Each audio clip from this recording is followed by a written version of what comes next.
अरे खोप्यामधी खोपा सुगरणीचा चांगला, देखा पिला साठे तिने झोका झाडाले टांगला. पिले निजली खोप्यात जसा झुलता बंगला, तिचा पिला मधी जीव जीव झाडाले टांगला.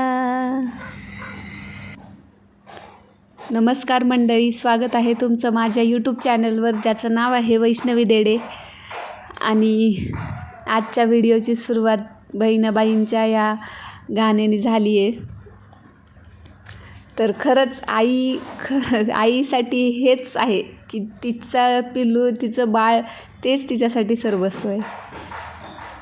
आणि आज माझ्या पिलाला बरं वाटत नाही आहे, तर माझा पण जीव कासावीस होतो आहे. आज दवाखान्यात आले होते चितूला दाखवायला. आज त्याची अपॉइंटमेंट होती, पण ह्यांच्यासोबत आले त्यामुळे लय लवकर आले मी. आणि मग एवढा वेळ आता काय करायचं म्हणून मग इथे बागेत येऊन बसले. चितूचा खेळ चालला इथे. बस आता आजच्या दिवसाची इतकी आतुरतेने वाट बघत होते, कारण आजच काय ते सोक्षमोक्ष लागूनच जाईल की नेमकी काय झालं चितूला आणि तो कसा बरा होईल. तर मनात एक वेगळीच धाकधूक चालू आहे, काय होईल कसं होईल. आणि ह्यात सगळ्यात चितू झोका खेळत बसला होता. त्याला उतरून बघायचं, मीच आता झोका खेळत बसले. तो मला उतर म्हणत होता. तर एक मिनिट मी अशी वाट बघत बसले होते की कधी 11:30 वाजतात, कधी 11:30 वाजतात. कारण 11:30 वाजता डॉक्टर येणार होते. आणि मग 11 वाजता आम्ही तिथून निघलो बागेतून आणि रिक्षा पकडून मग दवाखान्यात गेलो. आणि आम्ही इथं दवाखान्यातच आहे आत्ता सध्या. त्यानंतर चेकअप वगैरे झालं आणि दवाखान्याच्या बाहेर आले. आणि माझा आनंद तुम्ही बघू शकताय, कारण मला कळलं आहे की काय आहे रिपोर्टमध्ये किंवा काय होणार पुढं, हे सगळं माहिती. त्यामुळे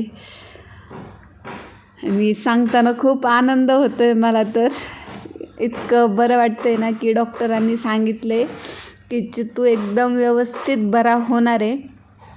म्हणजे कमीत कमी अजून 1-2 दिवस तरी लागतील, पण तो क्लिअर होणार आहे, एकदम क्लिअर होणार आहे. त्याच्या डोक्यातल्या घामोळ्या पण नीट होतील आणि त्याची गाठ पण पूर्णपणे बरी होणार आहे. मग त्यामुळे मी तर लय खुश होते. आणि इथे आम्ही खाली पार्किंगला येऊन बसलो होतो. आणि आज आमच्या इथल्या एका छोट्या मुलाचा बड्डे, पहिला बड्डे. मग इथे ते बड्डेचीच तयारी चालू होती. आणि चितू पण घरात बसतच नव्हता. तो सारखं म्हणत होता खाली बसायचं म्हणून थोडा वेळ खाली आलो बसायला. तर डॉक्टरांनी आता सांगितलं आहे की चितूला ऑपरेशनची गरज नाही आहे. तो ऑपरेशनशिवाय पण नीट होऊ शकतो. थोडा टाईम लागेल पण होईल कवर. आणि त्याच्या घामोळ्या जशा नीट होतील त्याचबरोबर हळूहळू गाठ पण जिरून जाईल. बस हेच ऐकून आता जीवात जीव आला आहे जरा. आणि मी तर खूप खुश आहे की चितू बरा झाला आहे. आता घाबरण्याचं काही कारण नाही आहे. आणि थँक्यू सो मच, तुम्ही पण माझ्या दुःखात तुम्ही पण सहभागी झाले. आणि भरपूर जणांनी मला पर्सनली फोन करूनसुद्धा धीर दिला की नको टेन्शन घेऊ, नको काळजी करू असं म्हणून. तर तुमचे मनापासून आभार. आजसाठी एवढंच. भेटूया पुढच्या ब्लॉगमध्ये. माझ्या चॅनलला सबस्क्राईब करायला विसरू नका. आणि चॅनलला भरभरून प्रेम द्या. चितूसाठी प्रार्थना करत राहा की माझं बाळ कायम हसत राहिलं पाहिजे. धन्यवाद.